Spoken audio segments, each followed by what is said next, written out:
Hello and welcome to Wrap Up Live. I'm joined here with Zarar. I'm Kyle. No Aiden tonight.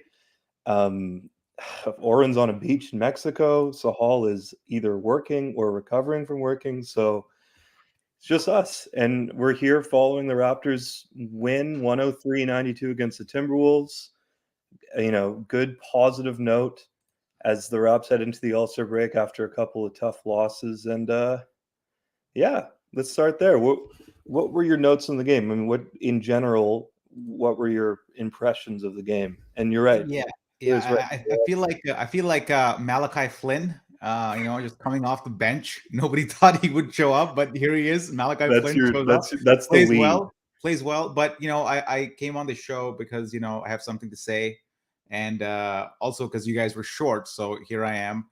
So I know I have our producer Don Yang, who cuts the clips on Twitter. He was doing it for this game, I think, and I requested one clip for which was the foul on OG Anunoby and Patrick Beverly altercation in that third quarter, I think.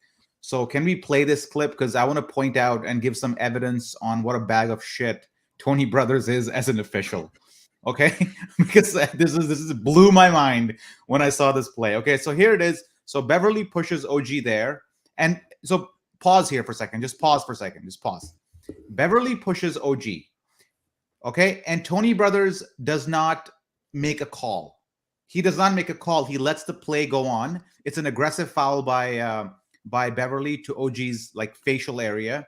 I don't know, Don, if you can play that again, but just I want the viewer to look at this. Okay, just go to the back. Oh, so look at Beverly. Okay, there you go. Elbow to the face. OG's like, what the hell? No call by Tony Brothers at the bottom of the scene. Pause. Okay, now OG pushes back, and now Tony Brothers steps in. This refs take about, I don't know, Kyle, 15 minutes to figure out what was going on here. Yeah, a couple commercial breaks. Excruciatingly long time. And if you're watching on League Pass, there's no commercial, so you just watch through the whole bloody thing. And at the end of this, Tony Brother concludes that this is a personal foul on Beverly and a flagrant on OG. Doesn't make any sense, but that's not my point. My point is this. If it's a personal foul on Patrick Beverly, then that has to be called when Patrick Beverly commits the foul, not when OG retaliates. You assess him a harsher foul and then go back and call a personal foul on Patrick Beverly, which you initially ignored. Exhibit A on why Tony Brothers is a bag of shit. That's all I have to say. No, I'm with you. It's weird because it's like this call was clearly the result of, I guess basically Brothers not wanting to kick Beverly out of the game because it got a technical prior. Beverly got assessed a technical prior to the tip off, meaning like which is like if you were to pick a single player to like get a tech before the game starts, I think you'd probably pick Patrick Beverly like out of anyone in the league. Okay. So they're just in a situation where like they've screwed themselves really early by giving them a tech and they can't properly officiate the rest of the game. So yeah, that was a weird moment. In general, though, let's just talk about in general. The Timberwolves are coming off a back-to-back. In fact, more than a back-to-back. They were playing an OT last night. But it seems like they didn't look that tired to me. They had plenty of energy. I guess in general, like who stood out for you? Because to me, the other night with Nikola Jokic, who was a big, absolutely destroyed the Raptors. They had no answer for him. What did the Raptors do differently to Karl Anthony Towns tonight, or is it just a different system entirely? I think Towns is also a different type of player. Like he's more of an outside-in player versus the JV type we saw, that bruised us down low and basically destroyed us. So I think it's apples and oranges when it comes to centers. I think when you have OG, and we can talk about OG a little bit, who has been struggling of late, and it's totally understandable why he's struggling because we are asking him to guard centers. Just because he's playing center does not mean he is a center. And eventually that thing takes its toll on you. The physical toll of defending a guy who has like 25 pounds on you and is bigger than you has to catch up with you on the offensive end. It's just impossible that it doesn't. So I think we're seeing the effects of not having a true big in there on our guards. And that's why I thought the trade deadline was a bit of a failure for the Raptors, who did not address this pretty dire need. Um, but who stood out for me? You know, obviously Gary Trent Jr., who was in it, who just in it right before tip off. Even he was getting it with Patrick Beverley. He has carried the mantle of like the scoring mantle really on this team whenever Fred is out or Siakam is out. So he definitely stood out. But the guy that sort of had a half decent game and had one of those like bad shot, good shot was like Precious, right? I mean, he had a huge three, had a couple of nice finishes underneath. And Kem Birch as well, who has been our much maligned center position, has done fairly well in this game against good opposition. So Kem Birch sort of coming in from the weak side and presenting himself to Pascal for little drop-offs has been quite good. I thought Thad Young and Pascal had a lot of chemistry in this game. Again, weak side cuts by Thad, and Pascal seems to know when he's cutting and what to expect from Thad Young. So that helped out for the Raptors. But man, generally the defensive energy in that late third, early fourth, when Chris Boucher came in and got a couple of blocks, hit a three, I thought that sparked the team. And on a night where the bench production was quite low for the majority of the game, that was a welcome sign. 699. Somebody just gave us 699. Footy fits. We appreciate Nice it. Thank you so much. What are you going to do with these 699, Kyle? I don't know. I mean, well, technically, what is it? It's like 350. So maybe I'll get a coffee or something. Who knows? All right, nice. Footy, like we haven't even seen you around. That's like that's a donation. Like like come hop in the comment section. We appreciate it. Thank you, buddy. We love it. You love it, man. We love it. Yeah, it's funny with Gary. Like I had before the game bet like the over on points, and he was up to 20 points in like the first quarter. I was like, this is easy. I was already planning on what I was doing with my money, and then he didn't score again basically until the fourth quarter. He's like such a streaky player. But I actually do think that the Raptors are at their best when he is like in charge of the scoring late in games, better than they are with Fred. I don't know about better than they are with Pascal, but I think that their best two options late in games are Gary Trent Jr. and Pascal. And it's interesting, those two don't seem to have a lot of chemistry with one another. Like I can't like just off the top of my head think of like a single Gary Trent Jr. Pascal action, like a pick and roll, a little like a down screen, anything. And I wonder why that is, because they seem to have complementary skill sets. So I'd be interested in seeing like more of that going forward. In general, the Raptors had a lot of trouble with the zone tonight, and you could tell that Chris Finch, the coach of the Timberwolves, who was a longtime assistant to Nick Nurse, like he was kind of getting in Nick Nurse's head a little bit. He was kind of owning Nick Nurse. But eventually they broke through. I think a lot of it was the shooting. You mentioned Malachi Flynn. I actually thought Flynn gave them some good minutes. And like they really needed him, even though he did basically nothing except for push the ball and early. I'm looking at the stat line, it's like a classic Sam Mitchell. Like we had guys out there 0, 0, 0, 0, and 0. That was Malachi Flynn. But I thought he had a good game. I'm with you with Precious. I'm impressed actually by Precious's defense more and more. I kind of he's not a terrific team defender, but as an individual, he does such a good job switching on the guys. I thought he did a great job against Cat. But yeah, played most fourth quarter. Like I'm interested in what is the reason OG is struggling so much as of late? Is it fatigue? I hear a lot of people saying it's fatigue. I'm kind of with you. I think it is likely fatigue. I mean, they just play so often, or is it something else? Do people are people keying into a certain aspect of his game? I don't think it's either, to be honest with you. Fatigue for sure. You and same with Scotty, who's also been playing C. Again, that's much above his punching weight, right? So you should expect to see some effect there happen on the offensive side. And also with Scotty, I think I hate to make a generic comment, but it is a rookie wall, man. I mean, these guys he played 1 year in college, 50, 60 games. He's already pretty much at that if you count preseason. He's beyond that actually, and against much tougher and much physical opposition. So of course he's going to feel a bit of it.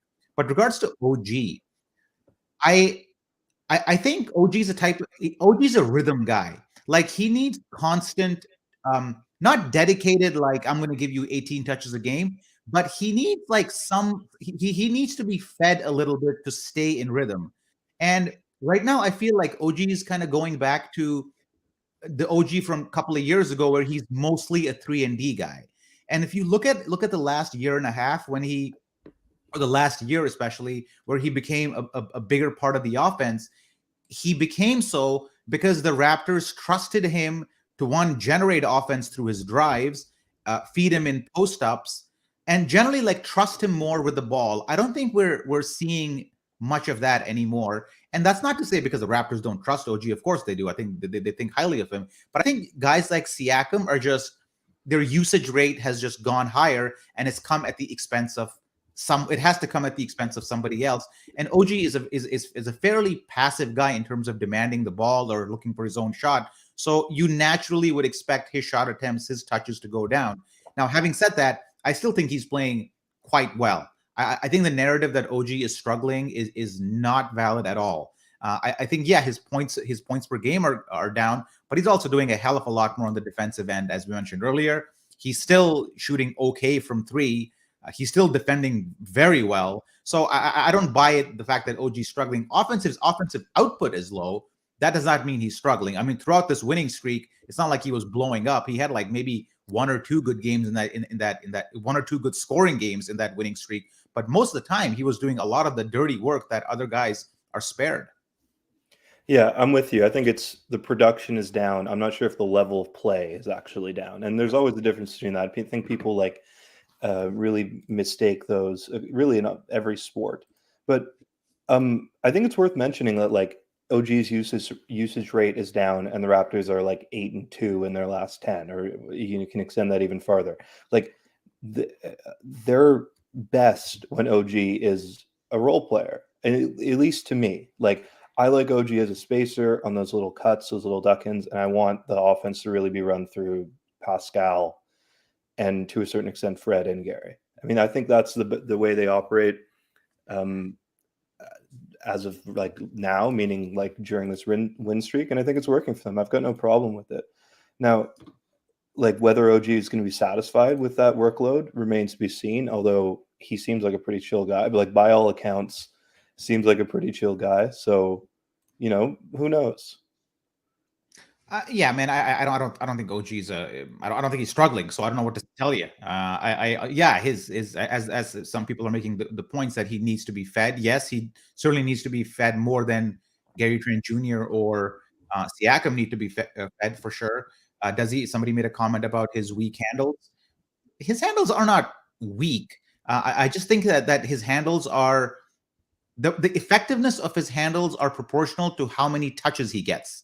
He's not a guy who will have great handles and great rhythm if he doesn't touch the ball much. Like he's still getting a feel for his handles yet. Honestly, I feel it's only in the last year where we've started to go to him for offense.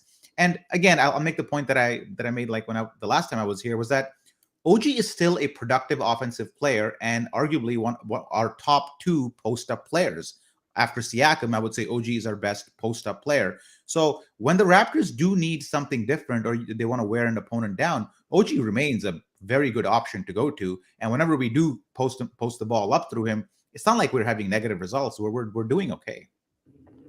So the Raptors were missing Fred tonight. It's worth noting, and it's actually a little unfortunate because it was like his documentary aired right before the game. Like it was like just from a production standpoint, like that's kind of unfortunate for TSN. But what do you think the Raptors miss most about Fred? Because to me, I think that they had a lot of trouble with the zone tonight, and they need someone to get them into sets. They need someone to like establish that whatever basic offensive flow rhythm you're going to run against the zone, they need someone who's like responsible enough to get them in that. And it's not to say that Siakam like isn't good enough to do so, but he's not that type of leader. Like by all accounts, Fred is the vocal leader on the floor. Siakam's, again, I feel like I'm always walking on like a thin edge with Pascal talk because people are like so slanderous, but like Fred is the guy who gets them into sets, who gets them kind of moving. So that would be my takeaway. I think that they obviously missed his spacing and they had a lot of trouble against the zone because they didn't really have a vocal leader on the floor. What do you think the Raptors missed tonight from Fred?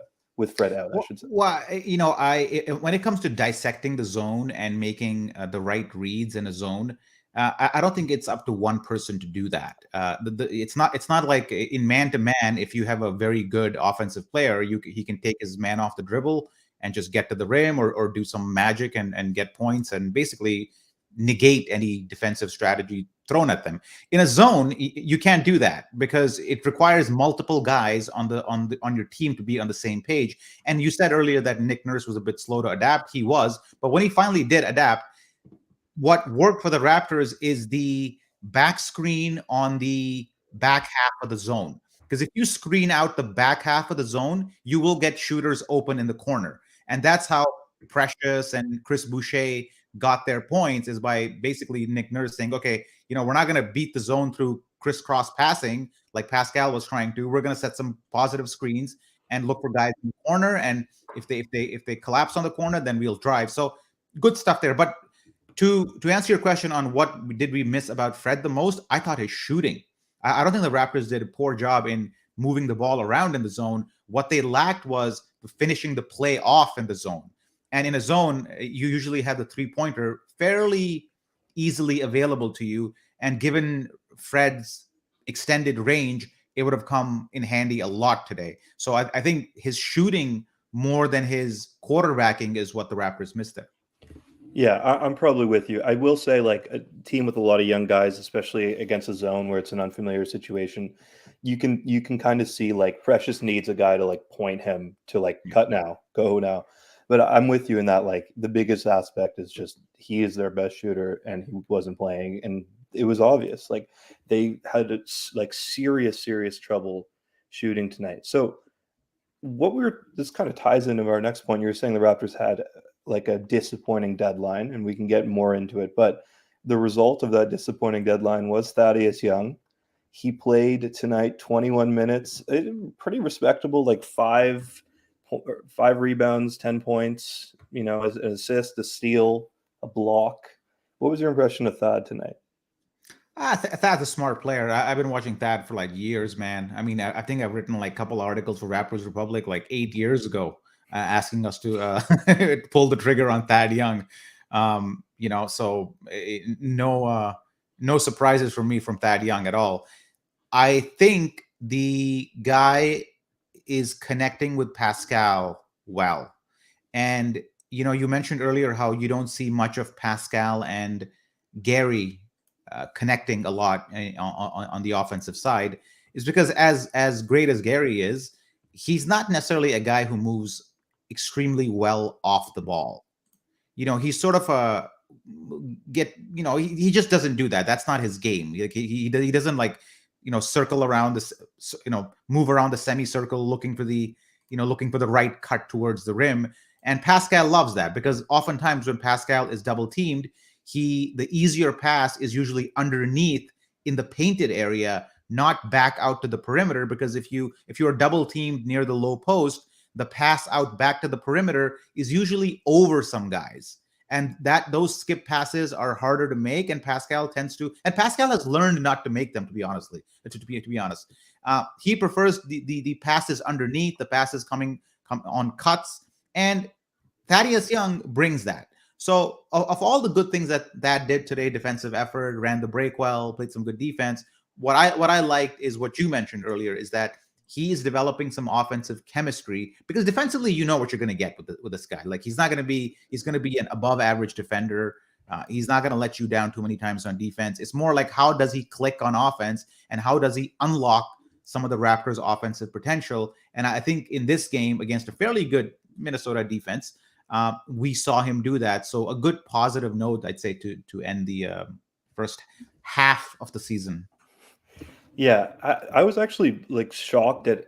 I thought Thad was a lot bigger than that. He actually comes across on like the TV, looks a little like slim and small, but that comes with like he was also moving faster on defense than I ever expected. His lateral quickness is actually really impressive, especially because he's like 34. He's in his like mid 30s. He's been in the league for over 10 years, and he's moving his feet on defense really effectively.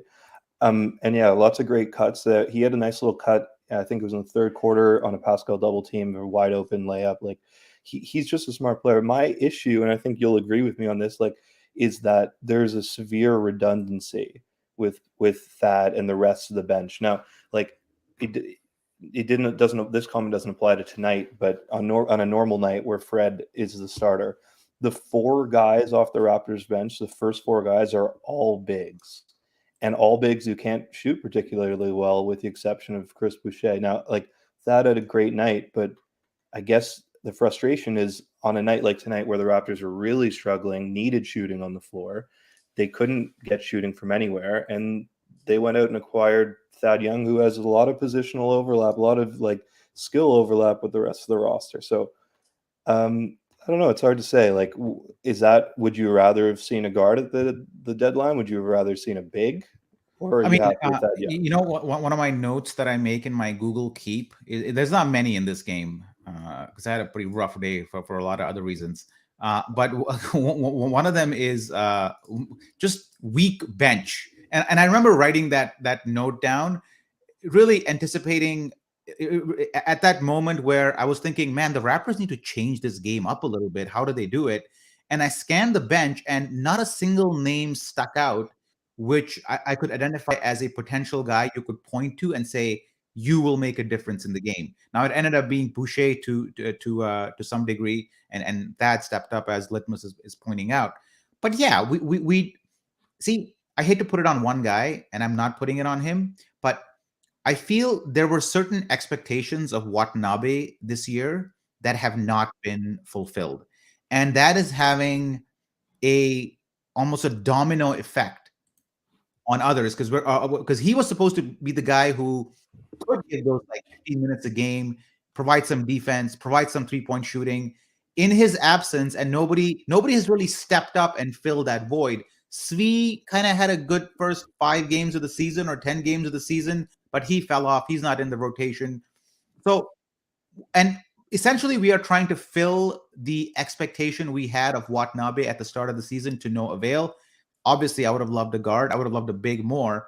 But yeah, and you know, to go a little off track, it sort of has dampened my mood on the season. You know, because you know, in January, late Jan, I was like, man, this team, you know, like you put a couple of pieces around this team, we're gonna make some noise in the postseason.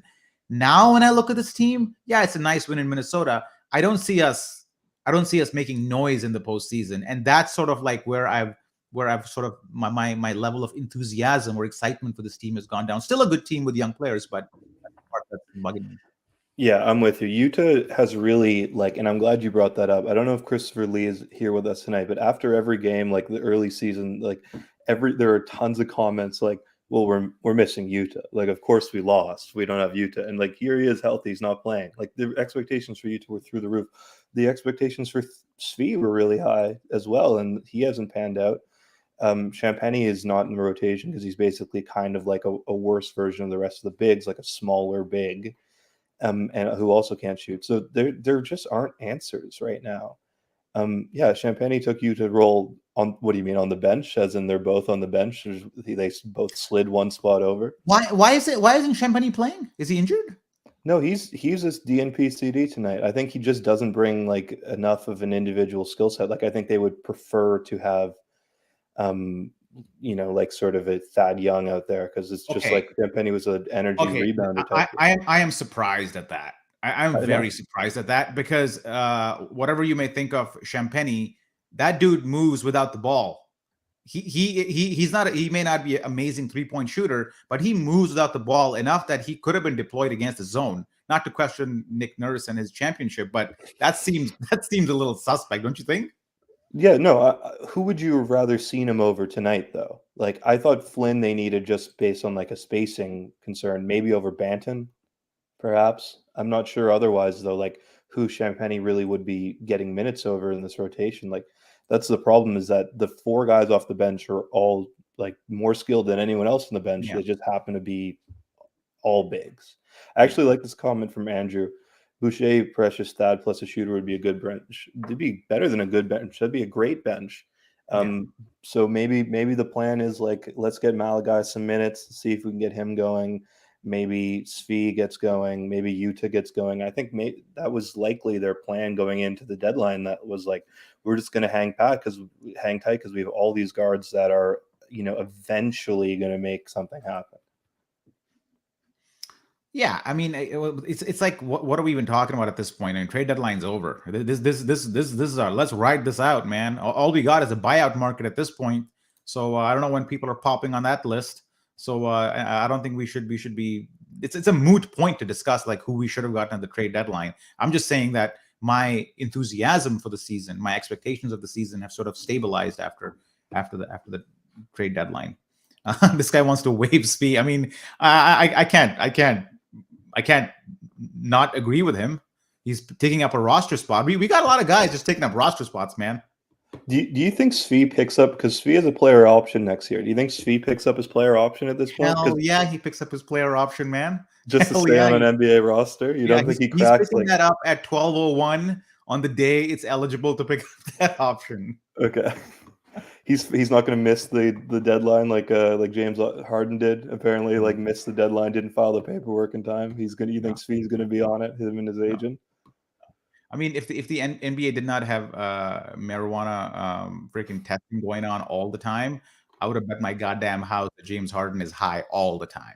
I think he just doesn't have an agent. Like, I think he made the conscious decision to not have an agent, and then it's like that's kind of why you have an agent. It's to make sure the paperwork gets in time. This comment I want to talk about because people have brought this up, and I don't think Tristan Thompson is a great locker room presence. Actually, like there's some question marks on how he's in the locker room, and I don't know if you guys know, but do you remember that clip where there's this clip of Dragic like talking to the Raptors bench, like he's like telling them like, you guys should do this. He's getting up and Fred's kind of sitting down being like, yo, what is this guy even talking about? That was the last that Dragic played for the Raptors.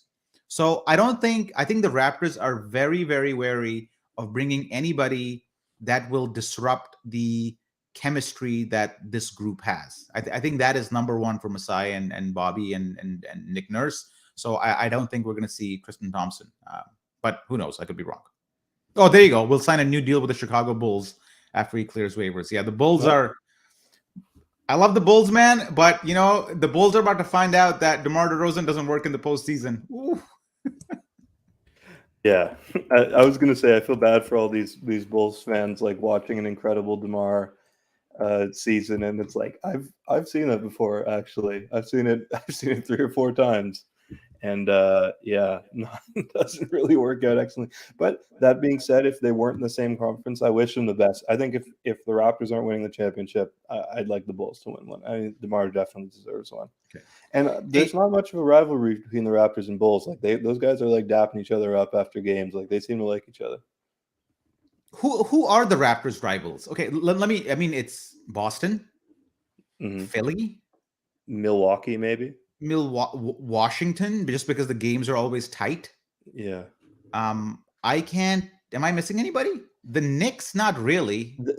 It used to be the Nets, but that was like pretty one-sided. Yeah, they just got destroyed Boston, by the Nets Milwaukee, in the most public way they had ever been destroyed, and then like it was over. I mean, Detroit's a weird rivalry because we can't beat them under Dwayne Casey, so that's coming up. But we don't have any great rivalries. Anyways. Where are we at? Want to talk about Siakam, man? I mean, dude had another banger of a game. Yeah, I mean, banger in a relative sense. He was 7 for 17. Yeah, like 17 points. I think like great as a playmaker tonight. I was really impressed with his playmaking. I think that like he was trying to make a lot happen on his own against his own, and that kind of led to his like poor shooting performance. But in general, like just another like he's really turned into a playmaker that I never expected him to be. I always knew like he was the type of guy for the longest time. He was the type of guy. It's like he always makes the right pass in traffic, and you can really trust him to move the ball. The ball's not going to stick on him. But now he's like a primary facilitator, which is a whole other level as a passer. Like I can't even. I did not see this coming, and I actually think that this is a ceiling raiser for the Raptors. Like this turns the Raptors into from like a team that could make some noise in the playoffs to like a team that is actually a threat as a contender, maybe. I mean, we'll see how these next couple months go, but I think that Siakam as a playmaker is like a revolution for this team. And while we're here, Zarar, you want to do the honors? Tax man of the night? Yes. We got to give it to Pascal Siakam. And I'll add that it's different type of playmaking. right? Today we saw playmaking where he's finding guys underneath, right, in traffic against lanky defenders, which is different than when he's just kicking out and finding Fred after a little drive or Gary after a drive. So it's as much as it is about just his assist numbers, the types of assists he's getting are quite diverse in their style. And if a year ago you were a little iffy on does Pascal as a playmaker work, and I'm sure everybody was, I was skeptical of it too. I think today, a year on, I think any of those doubts have been removed, and we have seen the Raptors actually change their entire offense to cater to Pascal's playmaking. Like literally, Fred has changed his role from a point guard to more of a shooting guard, like almost officially. Like his usage rate is lower than Pascal. I would think I haven't looked at the stats, but I would imagine it's 100% lower. And that's by design. That's not just like, oh, we just figured this out. No, I think Nick Nurse and the plan for management is to put the ball in Pascal's hand and make play and develop through him. So a pretty remarkable shift in terms of how we have run our offense all in a space of a year. Yeah, absolutely. So, do we have any Pascal highlights that we can run? Are we good on the highlights? Zarar is, by the way, for everyone at home, Zarar is like the man who contacts YouTube. He's been in he's our like legal aficionado contacting YouTube. We can play some highlights. We can play a few highlights. I'll let you guys know after, but we are signing a deal with NBA Playmakers to get some highlights for us, no doubt. But yeah, let's watch some Pascal highlights. I mean, I don't know if what do you got? What do you got here? Let's see what we got. What do you want to break down here? Okay, this is OG. This is just a classic. This is like the level of playmaking Pascal was at is what OG did right here, which is like a nice little pass in traffic. Leads him into it, right? I mean, Here we go. This is two guys on the same page here, man. Yeah. And this is more of an OG highlight than it is a Pascal highlight, to be honest. Because Pascal gets doubled, throws it to OG, and it's OG who people are for some reason criticizing. He's the one who makes the right read here. He attracts a double and dumps it off to Pascal. So good on him. Well, what else we got? Either way, Pascal is the Can-Am tax. Here we go. This is the play that literally is what I was talking about earlier, where Thad Young just knows how to cut from the weak side. And the only other guy that does this consistently for the Raptors is often OG. We've been seeing a little less of that. And this goes back to your point, Kyle, about there's a bit of a redundancy on this roster, where it's almost I would think that was OG making that cut. It's that similar to that. But yeah, good on Thad Young for fitting in.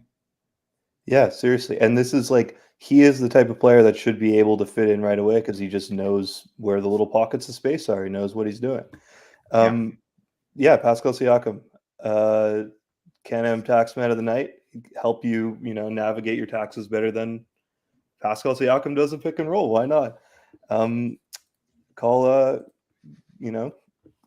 want to do. Oren really goes over the top. Let's just say, like, if you go to use TurboTax, they're not going to get your money. You got to talk to a human being. You got to like, you can't use these services. You're not going to get your full refund. It's that simple, really.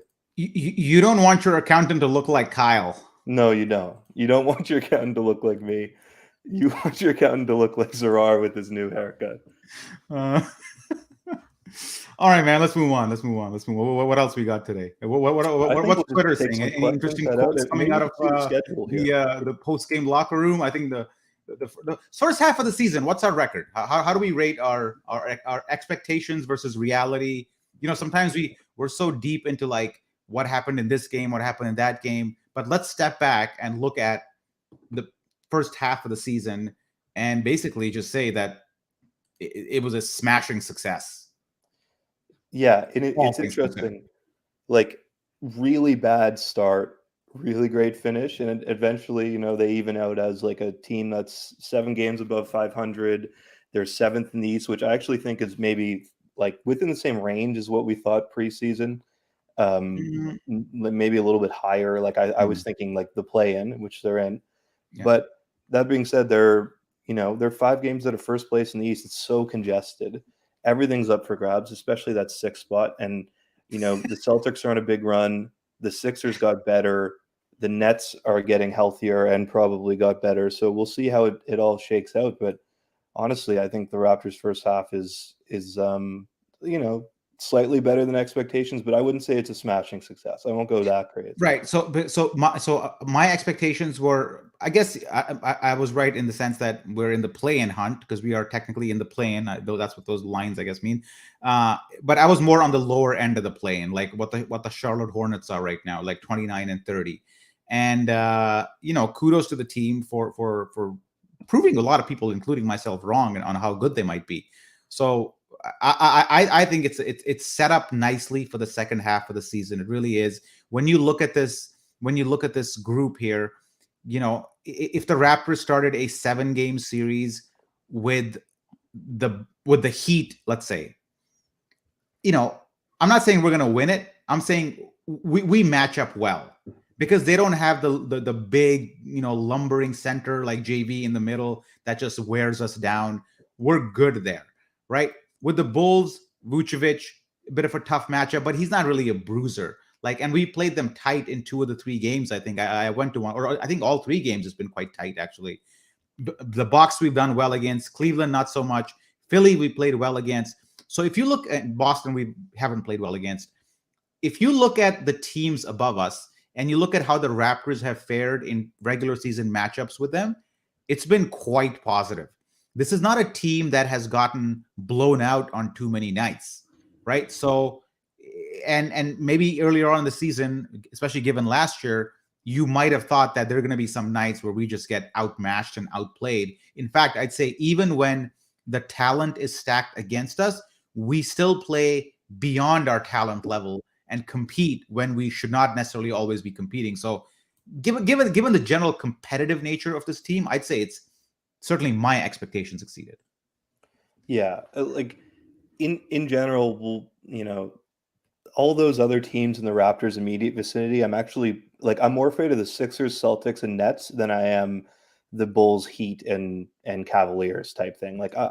I'm pretty confident that the Raptors will fare well in a first round series against those top 4, in the majority of those top 4 in the East. So we'll see what happens. I think the best case scenario for the rest of the year after the break here is Raptors continue their little run.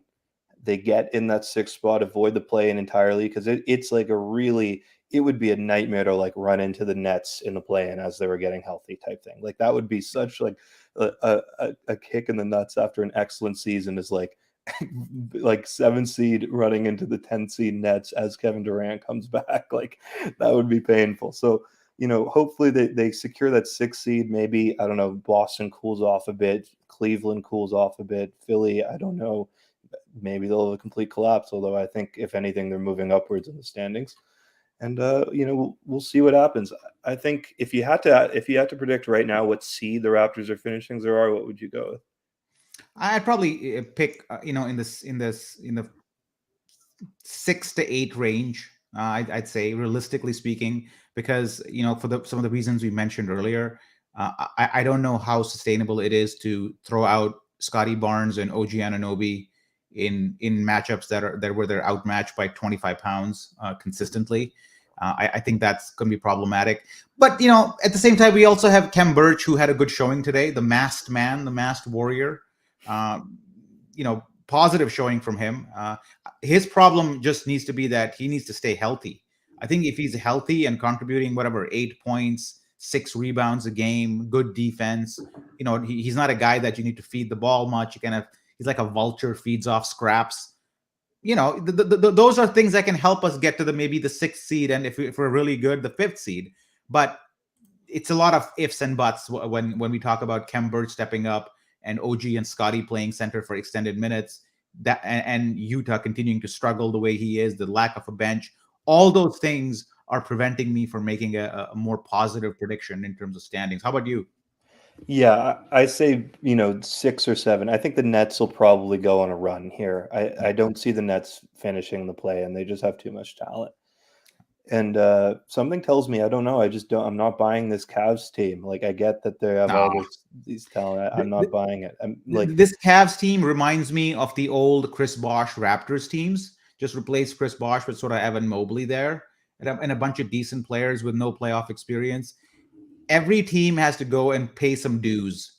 These guys have not paid their dues. So the Cavs are ripe for if they maintain this position, they are ripe for a first round upset when a lower seed beats them. Just a lower seed with more experience ends up beating them. But when I look at the lower seeds here, none of them have great experience other than the Nets or the Raptors. So I think if the Raptors face the Cavs, I mean, yeah, we're outmatched in size, but we have more experience. It would be interesting how Nick Nurse gets to move the chess pieces around some of the big men the Cavs have.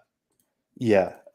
If we can bring the schedule up here, we'll just quickly go through what we're going to look at like post All-Star break, because this is a big run, and these are all guys who are in the Raptors neighborhood here. Hornets, I believe, are in 10th. Hawks are in 9th. Brooklyn's in 8th. Like, these are crucial games. First of all, the back-to-back Nets, that has potential to be like season altering, I think, for at least the morale of the fan base there, because 2 losses to Ben Simmons, and I don't think Raptors fans are like really feeling great about themselves. If you had to predict the record after this stretch, what would you go with? Me, I think I'm going 3-1. Yeah, I'd go, because I think the aren't the Hornets and Hawks, are they home games, or right? Those are They're both away. They're away. Yeah. Holy shit. Yeah, 2-2. I'd say 2-2 maybe. Yeah, I think they beat the Nets at home because, again, Kyrie can't play. In fact, actually, Kyrie can't play in Brooklyn either. It can't be Kyrie won't be playing in either of those games unless they change the mandates. Yeah. But I think they win one of those Nets games, and I honestly think they beat both the Hawks and the Hornets. I'm not convinced. We've just seen them play the Hornets. I'm not convinced by the Hornets at all. I'm really not convinced by the Hawks either. I think the Hawks are super overrated. So yeah, give me 3-1, maybe 4-0. Let them bring back Simmons, man. I might be the only guy who does not see what the big deal about Ben Simmons is. Like, I'm sorry, the guy he is not somebody that excites me as a player. He just doesn't. Like, yeah, he's a good defender, good slasher, whatever, man. I mean, give me Pascal Siakam or Ben Simmons freaking any day. I think I agree with the last part of your comment, but we gotta give him his credit. I mean, he's better than a good defender. I think he was probably the defensive player of the year last year. Like, there are there are what, 3 guys in the NBA who are like can go from like guarding Steph Curry one night to like the next night guarding Nikola Jokic, and not like on switches. I mean, being the primary assignment. Like, he is a terrific perimeter defender. Like, yeah, he's a terrifying perimeter. He's prime Draymond Green with like better foot speed. Like, I don't know. Man, that's not exciting to me. That's fine. No. Good for you. You're a good defender. Great. Good. Now hit a 3. Okay. And he also is terrified to shoot the ball. Yeah. So at the end of the day, you're right. Like, I'm so happy the Raptors dodged that bullet, because he does not fit with this core at all. I mean, like, you think they have spacing issues now. Could you imagine this team with Simmons? Hey, can we before we go, can we get a picture of Gary Trent Sr.? I think it's on our Twitter. Can we check this guy out? This guy is, he's everywhere. He's at the Raptor games. He's away to Mini. The guy is the guy is really supporting his son, and really supporting the Raptors. So it's nice to see a former Raptor come into the fold. I love seeing former Raptors. I love the fact that Alvin's part of the crew. It's good to have a connection with the past. And this guy is look at this man.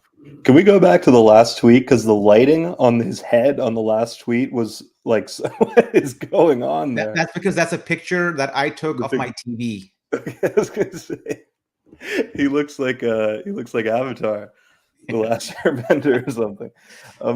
Good for him, man. He didn't even seem like enthused when Gary scored, though. He was like I guess his kids, or I don't know, those are his kids, or like the people sitting with him, or Gary's cousins or something, like his nieces and nephews. Like, they were getting up, like getting excited. Gary Trent Sr. was like, had his arms crossed in the chair. I don't know, cool, but also like, I guess that's how he interacts with Gary. But to me, I wanted to see him like, look at him, he doesn't care. To me, I wanted to see him doing like the Carmelo like 3 to the head type thing. Yeah. What are we watching here? Oh, Gary. Yeah, man. I just, the other time I was talking to Samson the other day, I think it was on the show, and I talked about just like how Gary Trent Jr. has a attitude about him, which I love. So I don't know. Can you pull that clip up, Don, where at the start of the game, where him and Beverly are getting into it before tip off, and all Beverly tried to do is kind of like get position on the tip off. You kind of do that to a guy, give him an indication that's going to be a rough night for you by shoving him off the half court line.